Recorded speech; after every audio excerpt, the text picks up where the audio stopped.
Welcome to our Week 5 answer key video for Design 224 CAD Certification at Ivy Tech Community College. In this video, we're going to be working through the Week 5 homework assignment together. And if you remember in Week 5, we went through questions 31 through 35 together from the AutoCAD and its applications prep exam. And I told you that this part of this test is probably the most similar as far as difficulty and the amount of time required to complete each question that you're going to see when comparing to the actual certification exam. So I really like these questions because I think they're very, very similar to what you're going to see on the test when you come to take it in week 8. It's like the real deal. So we're going to actually work through your homework today, which was questions 36 through 40. So hopefully you tried these on your own and had some success with them. But if not, I'm going to show you how I attack each of these questions and try to go through it quickly and efficiently like I would do if I was actually taking the test. So before we jump in here, remember that there are a set of files that are referenced by these questions that you need to download. So if you still have them on your desktop from last time, that's fine, you're good to go. If you don't have them, remember they're right here. You can right click and go to Save Link As, just save them on your desktop. And then you can actually take that folder, right click it once you have downloaded it and go to Extract All, hit Extract, and then it will actually give you a fresh copy of those files. And remember, when you take the actual test within the testing software, there's going to be a button up here with a file path, and it's going to say, if you click here, you can refresh those files. So if you mess up one of the sample files that they give you on the actual test, you can just come up here and hit that refresh button, and that will cause the testing browser to download a fresh copy of every single AutoCAD drawing. So you don't have to worry about, oops, I messed up this file they told me to download and now I can't get back to the way it was. Just come up to the top of the testing window that you'll see and you can hit that refresh button and it gives you a fresh copy of every single AutoCAD file. So you're not going to have to extract the files when you actually take the test, but there are going to be sample files that you open up and start with and modify. So in that instance, this is very similar to the actual test. So let's go ahead and jump into part 4 of this test. We'll do parts 5 and 6 for our week 6 homework, but today we're looking at finishing up part 4, which was your week 5 homework. So we're going to go ahead and click on this and get going here. So we'll go ahead and hit begin.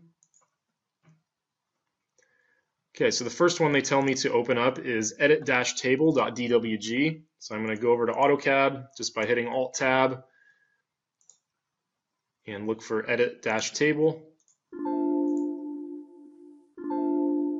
And I want to bring up a point here. You may notice when you take the actual test that inside of your AutoCAD, while you're taking the certification test, you see all these little wacko icons pop up. The reason these are popping up is because you've hit Alt on your keyboard. Notice as I hit Alt, those icons either show up or if I hit it again, they disappear. And that's because you're hitting Alt-Tab on your keyboard to go back and forth from the testing browser to AutoCAD. So if you see those during the day of the test, don't worry. It doesn't mean that your AutoCAD is messed up or that something is wrong or it's glitching out. It's just because you've hit Alt on the keyboard, so you should be able to hit that again and easily get rid of them. But that's kind of why that's there if you're wondering on the day of the test. Okay, so back to our question here. I've opened up the file, and they say complete the table by adding an equation in each cell of the line total column to multiply the quantity of each plant type by the price per plant. So let's go ahead and do that part. So I'm going to put a formula right here that multiplies the quantity times the price. So I'm going to click in here and say equals to start a formula, and I want to multiply cell B3 by cell D3. So I'm going to say equals B3 times D3 and hit enter. And you can see it tells me $53.70. If I click on that same cell, I can use this little diamond to drag it down and actually autofill all the other cells, so I don't have to put this same formula in every single cell. So I'm going to click that diamond and just autofill down to the bottom by using my O-snaps, and there I have all my formulas in there. So that's a quick way to do that. Could you go through and manually type them in? Yes, but remember you're under the gun here as far as time. Okay, so then it says add a row to the bottom of the table. In the bottom left cell, enter the text total cost. In the bottom right cell, insert a formula to add all of the values in the line total column to arrive at a total cost. What is the total cost? So going back, they want me to insert a row. So I'm just going to click on this bottom row somewhere, and you can see up here I have a set of buttons where I can insert rows or insert columns above, below, left, or right of my current cell. So I want to insert a row below my current cell. So I'm going to hit insert below. You can see it adds a row right here. And they tell you to enter the text total in here. This is one of those things that I really wouldn't bother with. Can I type total in here? Sure. Is it going to affect the number that I get over here for my final answer? No. So this is one of those things that's kind of extra that you really don't need to do. Whether or not I type total in here has absolutely no impact on my final answer. So I'm going to skip it. I'm going to come over here and say equals. And at this point, I could put in a formula where I say sum, and I want to add up the cell range from E3 to E9. So I could say add up E3 colon E9. So it's going to add up everything in between 3 and 9. Okay, so I get $1,455.94.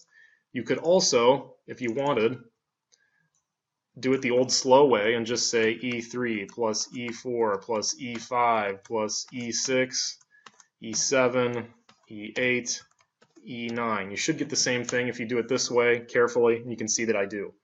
So there's our first answer, 1455.94. And you can see they've already got the $ in here. Do not include commas in your answer, only the decimal place. So 1455.94. And then I'll save that answer, and moving on. Open the file join-arcs.dwg. So going back to AutoCAD, let's close this out. I'm not going to bother with saving it. It's a waste of time. I'm going to open up join-arcs and hit open. And then go back to the test. Okay, use the join command to join the two existing arcs, which should be easy enough. Select the largest arc as the source object. What is the total length of the resulting arc? Okay, so this is fairly easy to do. So I'm going to use the join command. So I'm just going to type in join, which I believe is also up here in your modify menu somewhere. Okay, right here. So here's your join command if you're wondering where the button is, but I'm a keyboard person, so I'm just going to type in join. And it says select source object down here in my command line. So I'm going to pick the large one. That's what they told me to do. Hit enter. And I want to join the small one to the large one. So I'll choose that and hit enter. And you can see it joins them together. So at this point, I can easily click that, go to my list command or my properties command, and look for the total length, which is right here at 9.81. So make sure you key it in exactly as you see it in the test. So I'm going to go back, 9.81, and we're good to go on that one.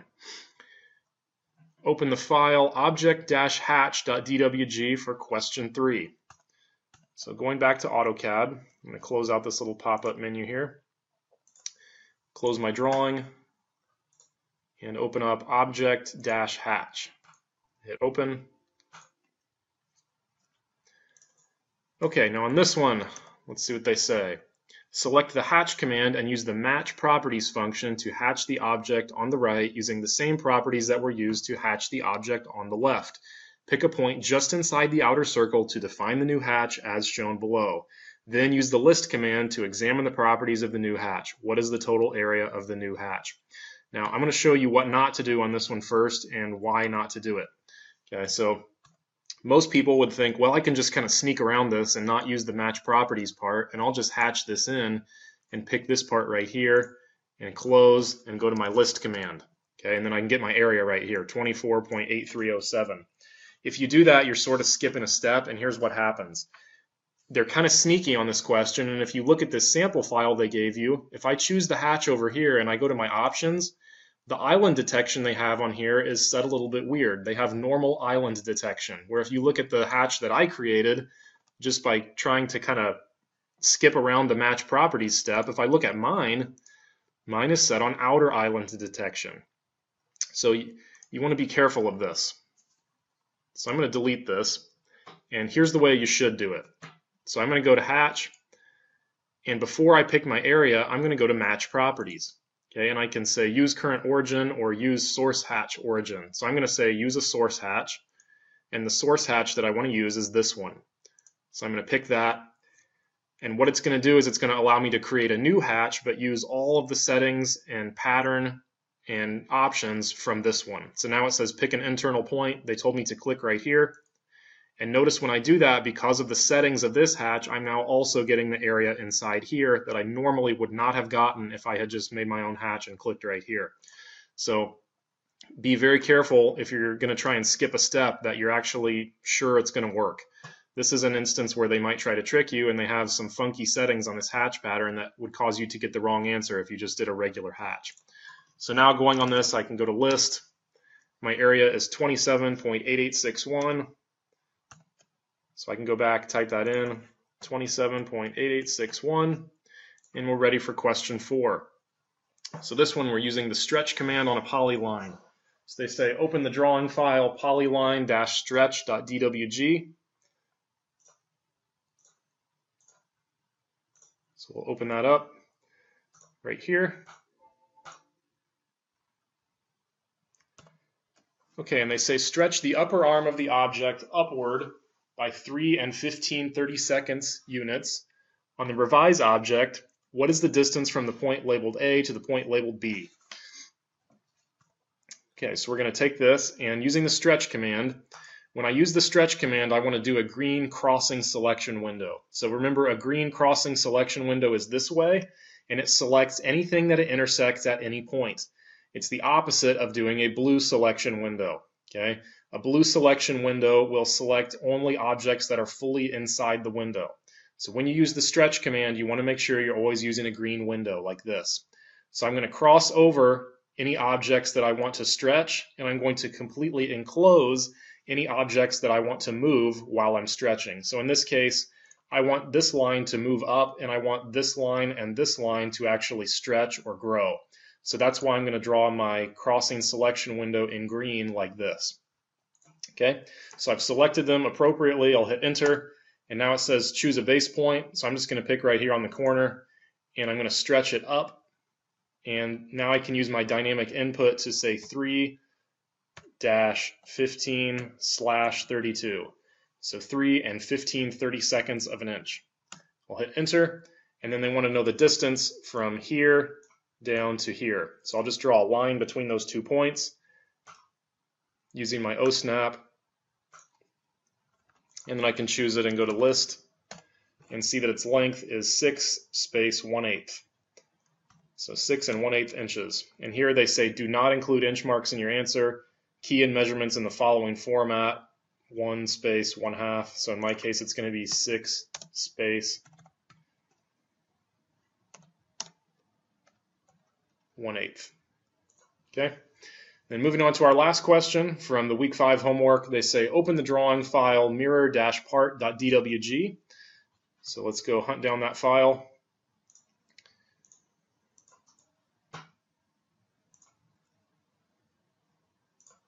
So we'll open that up.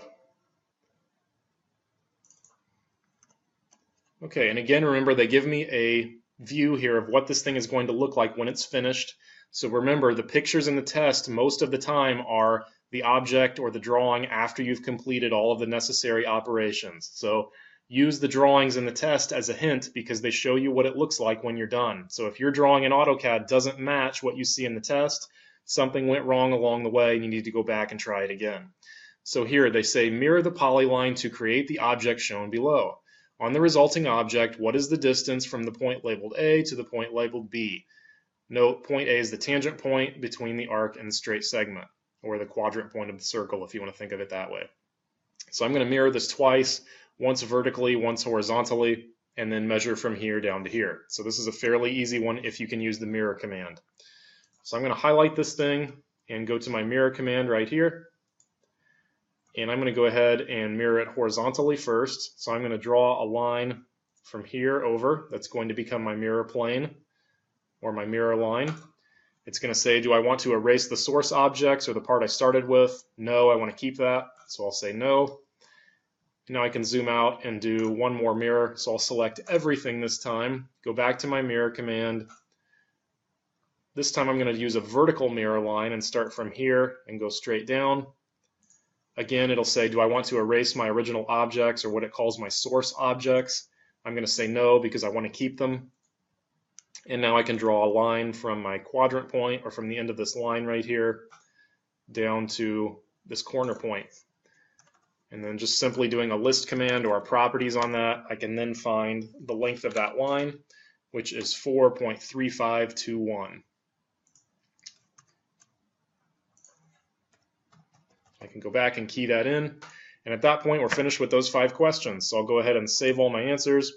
If there weren't any that you were sure, or if there are any you weren't sure about, you can go back and try those again.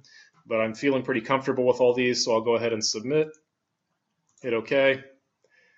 And at this point, if you were doing the actual test, it would tell you, pass, fail right here, and it would give you a score summary of how you did on each question. So I'll go ahead and hit OK. And there we can see we got a 10 out of 10. So once you finish the actual test, it's going to tell you your score out of 35. It's going to say whether you passed or failed, and then it's also going to give you a little table that's going to tell you how you did on each specific topic. Now, it's not going to tell you you got number 1 right and number 2 wrong and 3 and 4 right and 5 wrong.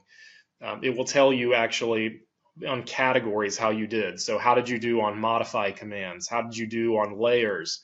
Did you get any of the printing plotting questions right? So they don't tell you specifically at the end of the test which ones you got right and which ones you got wrong, but they take those 35 questions and they categorize them, and they tell you per category how many you got right or wrong and what your percentage of success was. So that's kind of a run through on these questions. So my total time there was 12 minutes, which to get through 5 questions was pretty good. I'd expect that to be about 10 minutes, hopefully, but I was explaining some extra stuff there and kind of showing you some other things that weren't really necessary. So if I had cut out the extra explanations and just worked the questions, I would have been around 10 minutes probably, which is right where you want to be. So try to be around 2 minutes a question. If you get some of them done quicker, then that's going to give you some more slack or some extra time on some of the other ones that are a little bit more difficult. But in general, about 2 minutes a question is kind of where you want to be. So that's it for this video for our week 5 answer key, which is questions 36 through 40, or part 4 of our AutoCAD and its applications prep exam. So give it a try on your own now. If you have any questions, you can contact me always. My email is jhamilton83@ivtech.edu, or if you're near the Indianapolis campus, you can come to office T316 of the Glick Technology Building during my office hours, and I'd be happy to help you. So give it a try on your own now. Good luck, and I'll see you in our next video.